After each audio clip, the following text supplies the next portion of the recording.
Nosotros somos un grupo integrado por Valeria Sánchez, Vladimir Rodríguez y mi persona Andrea Capello, que intenta explicar la caracterización de ciertos materiales mediante el efecto Hall. ¿Qué es el efecto Hall?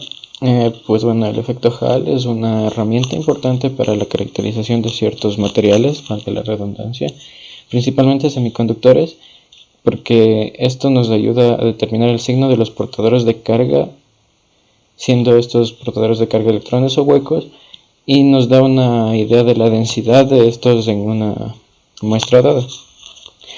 Como podemos ver en la imagen, la constitución del experimento está dada por una placa del material que queremos analizar, que está siendo sometido por un campo magnético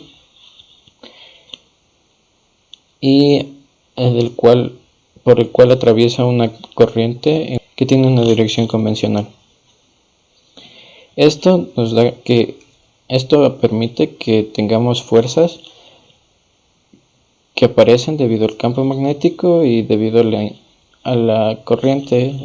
Tenemos una fuerza magnética y una fuerza eléctrica que aparecen debido a la interacción con los electrones libres dentro del material.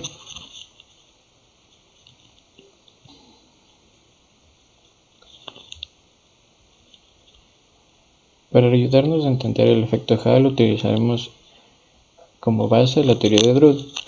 La teoría de Drude es un modelo que lo que hace es concebir a un conductor o semiconductor como un tipo de gas. En un gas lo que tenemos es que las partículas, debido al aumento de temperatura, aumentan su energía cinética y por ende aumentan los choques entre ellas. Lo que hacemos al concebir un conductor como un gas es que las cargas portadoras de corriente libre se mueven libremente dentro del conductor y sufren eventos de colisión aleatorios, y que en promedio tienen estos choques cada cierto tiempo. Este tiempo lo llamamos un tiempo de relajación de la colisión un tiempo de relajación que describe los eventos de colisión. El enfoque que queremos darle del modelo de Drude con el efecto Hall es que la constante de Hall es una constante de proporcionalidad dentro del campo de Hall, que es el campo que se genera dentro del conductor debido a la corriente que transcurre, que se mueve a lo largo del conductor. Entonces, lo que podemos ver en la ecuación 1 es que tenemos que la constante de Hall es una constante de proporcionalidad dentro de este campo eléctrico. El modelo de Drude nos indica que la constante de Hall nos da una indicación directa del signo de los portadores de carga. La constante de Hall es igual a 1 sobre la densidad de los portadores de carga y la carga de los portadores de carga. Así también tenemos que el campo de Hall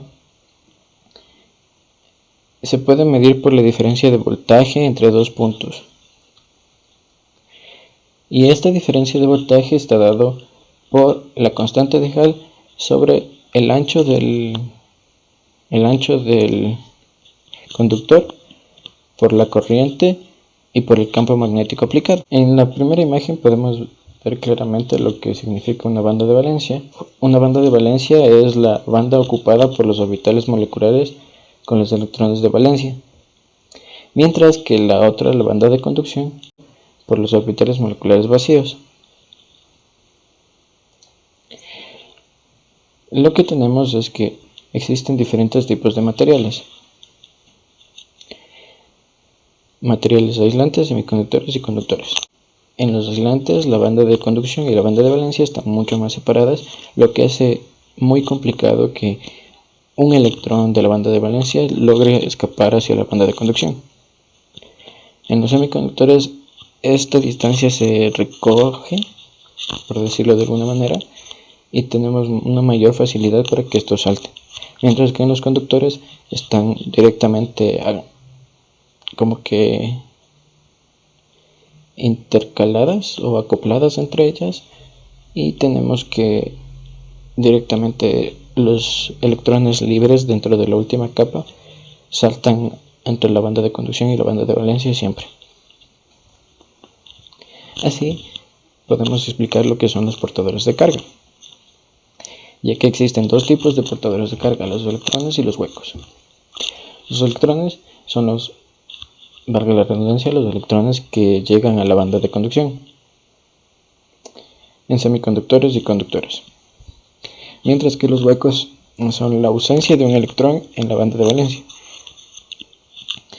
Una cosa importante de un hueco es que tienen la misma carga que un electrón, pero con el signo contrario. La ecuación 3 tiene varias implicaciones en la práctica. Una de ellas es que para poder obtener valores medibles del voltaje de Hall, más o menos del orden de los microvoltios, es necesario que la corriente y el campo sean grandes, más o menos del orden de los amperios y del orden de los teslas para el campo. Y también es necesario que el grosor de la placa sea muy pequeño. Por otro lado, en el laboratorio se puede calcular el voltaje de Hall haciendo variar la corriente dejando constante el campo, o a su vez haciendo variar el campo y dejando constante la corriente. En nuestro caso, hicimos una simulación en computadora tal que hicimos variar la corriente y dejamos constante el campo.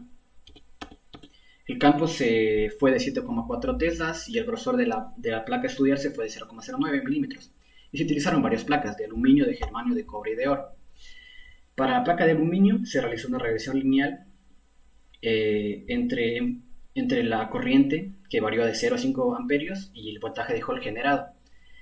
Se obtuvo que el coeficiente de correlación era exactamente igual a 1, lo que quiere decir que la simulación entregó resultados en concordancia con lo que predice el modelo de Grove. Asimismo, de la ecuación, podemos ver que la pendiente de la ecuación de la regresión lineal corresponde al producto entre RH, B y delta en la ecuación 3. Es decir, que podemos despejar RH de la pendiente y obtenemos nuestra constante de Hall.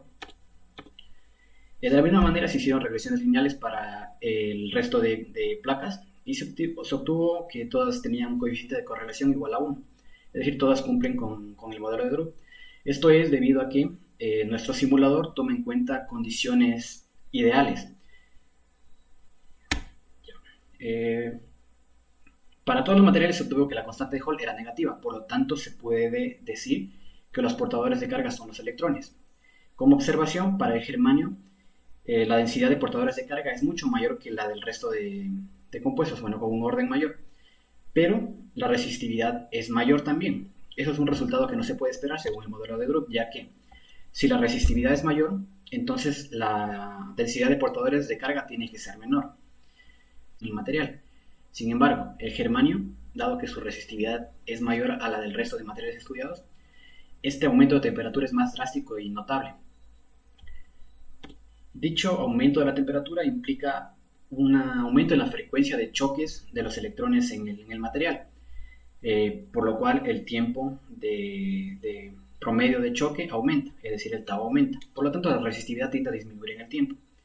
Dicha disminución de la resistividad en el tiempo rompe la linealidad esperada, ya que la corriente, según la ley de Ohm, también será variable en el tiempo.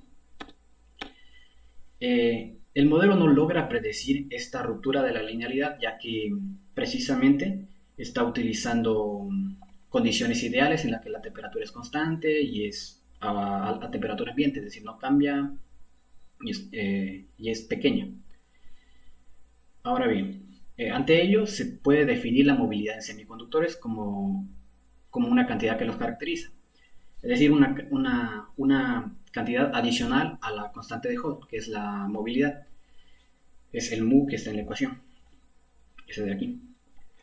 Ya. Para el germanio buscamos la movilidad en la literatura, se obtuvo que es de 0,39. Con ayuda de esta movilidad experimental se puede determinar, y la conductividad del material también buscada en la literatura, se puede determinar la densidad de portadores de carga y la constante de Hall. Resulta que la densidad de portadores de carga es de 3,4 por 10 a la 17, que es menor al resto de densidades de portadores de carga de los materiales estudiados, que es algo ya esperado. Para caracterizar a un material y saber qué tipo de portadores de carga posee, basta analizar el signo del coeficiente Hall. ¿Qué es lo que esperamos? Para semiconductores, debido a su conductividad, esperamos que los portadores de carga sean huecos y que se encuentre un menor número de portadores de carga por átomo. En cambio, para los metales, esperamos que los electrones sean los portadores de carga debido a su conductividad y a que los electrones de valencia están débilmente ligados con el núcleo, por lo cual en el modelo de Drude se pueden considerar a estos como electrones libres. Además, se espera que se encuentre un mayor número de portadores de carga por átomo y que estos coincidan con los electrones libres de cada uno. Se calculó el número de portadores de carga por átomo para varios elementos con el coeficiente de Hall conocido. Aquí tenemos los elementos para los que se calculó y el coeficiente de Hall. Podemos ver que dependiendo del signo podríamos clasificarlos en semiconductores y metales, pero tenemos el caso, por ejemplo, del hierro y del zinc, cuyo coeficiente de Hall es positivo. Esto lo explicaremos más adelante. Comenzando con los metales, por ejemplo, el caso de la plata, calculamos el número de portadores y nos da 1.33, lo cual coincide si analizamos la configuración electrónica, en la cual el último nivel de este átomo tiene un electrón, el cual se podría considerar como electrón libre en el modelo de Drude y coincide. En el caso del aluminio, este es un elemento especial, ya que bajo ciertas condiciones se comporta como un metal o como un semiconductor. Por ejemplo, para el caso del oro vemos un caso similar al de la plata, ya que el último nivel solo tiene un electrón y el número de portadores de carga por átomo nos da 1.51. Lo mismo se puede evidenciar, por ejemplo, para el caso del cobre. Para el caso de los semiconductores, también se puede notar que el número de portadores de carga por átomo es pequeño en relación a los metales, lo cual concuerda con lo que habíamos comentado antes.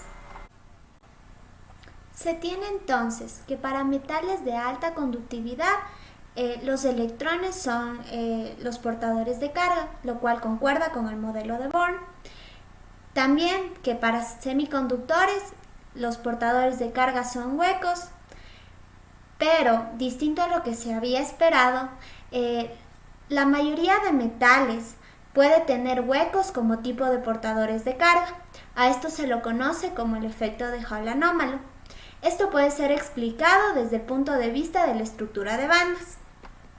Por ejemplo, tenemos el zinc, que habíamos visto que su coeficiente de Hall era positivo. Analizando su configuración electrónica, vemos que el último nivel está lleno. Por lo tanto, ocurre un sobrelapamiento entre la banda vacía, generalmente la banda N más 1P, y la banda llena, la banda NS, que para este caso vendría a ser la 5P y la 4S. Y como consecuencia, los electrones más energéticos de la banda 4S tienen disponibles los estados menos energéticos de la banda 5P. Y esto explica por qué ciertos metales, que son la mayoría, tienen su coeficiente de Hall positivo, es decir, sus portadores de carga son huecos. Como conclusiones tenemos que el análisis de regresión lineal de las figuras 1 y 2 concuerdan perfectamente con el modelo de Drude. Sin embargo, para el caso del germanio se observó un resultado no válido, y esto se le atribuyó a que el simulador no tomó en cuenta ciertos efectos de la temperatura. Además, se caracterizaron los materiales mediante el coeficiente de Hall y se obtuvo el tipo de portador de carga. Se observó que para ciertos metales los electrones de valencia no corresponden necesariamente al tipo de portador de carga, lo cual se puede explicar mediante la teoría de bandas. Finalmente, se observó que para materiales semiconductores como el germanio y el antimonio, la densidad de portadores de carga es menor, incluso tiende a cero, que es un resultado a esperarse debido a la resistividad que las caracteriza. Gracias.